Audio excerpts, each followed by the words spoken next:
Hi everyone, I hope all is well.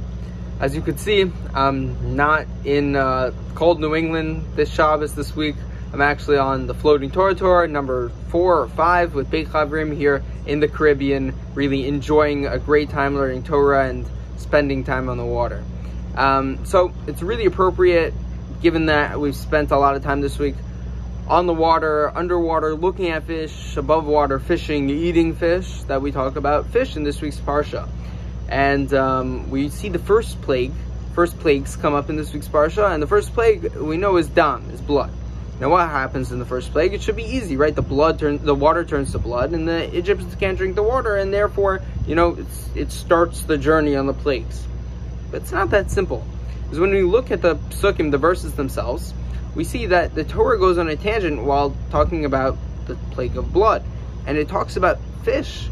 It says, Vehadaga, and the fish that's in the water died, and the water became stinky and disgusting, and it added dramaticism to the plague itself. Now, there's a big question, because why would the Torah do this in the first place? So I saw an amazing Rabbeinu Bachai talking about the fish that's mentioned in this plague. Sorry, it's a little windy. And connecting it to fish in the rest of the Torah and Tanakh, and it's very cool. So if you look at the verse in this week's Parsha where it talks about fish, it says Vehadaga, and the fish, specific. Now, when you look later in the Torah, in Sefer Bamidbar, which we'll get to eventually, it uses the same language again. When the Jewish people exit Egypt, they start to complain to Moshe, and they say, we remember Hadaga, the fish specific, that we ate in Mitzrayim for free, and therefore, let us go back, because we don't like this. This is taking too much work for us in the desert to get to Israel. Now, you asked such a question in Bamidbar. What are you saying? This fish that they got for free? What are they talking about? They were slaves. So if you connect it back to the first plague of Dam, what likely happened logically if we want to make this move, right? The river turned to blood. The specific fish, the daga, died, and the Egyptians threw it to their slaves and said, we don't want this dead fish washing up on shore.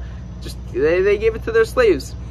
Now Rabbeinu Bachai continued in his interpretation of fish throughout Tanakh, and he says in Sefer Yonah, Yonah is in the belly of the daga, of this fish, also specific, likely the same fish if we want to continue this logic.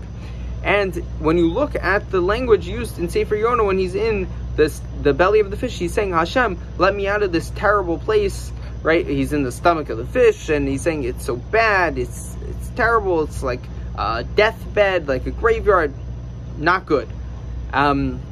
So we see a lot of common themes between Mitzrayim and the Jews complaining when they leave Mitzrayim, and Yonah in the fish's stomach.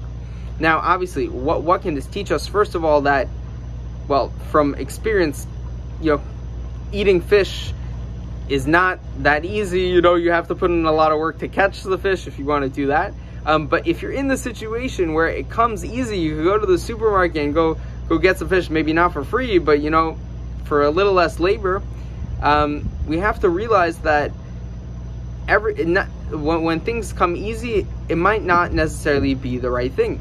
As we see, when the Jewish people would leave Egypt in Bamidbar, later on in the Torah, they're saying, look, life in Egypt was so easy, they just threw us the fish, I guess they didn't know why, we just got the fish easy, but now we have to put in work for our food. What are you saying? So I think my bracha to everyone this week is that we really have that realization, first of all, that we could look at the Parsha and really find something that connects to us and what's going on in our lives. Obviously, I'm really in the headspace of fish and water right now, so it was amazing when I opened up and took a look at this week's Parsha. But second of all, that in every situation we have where things are just coming so easy, that we're able just to open our eyes and look and say, is this right? Am I really doing what I'm supposed to be doing? With that, I wish you all a Shabbat Shalom.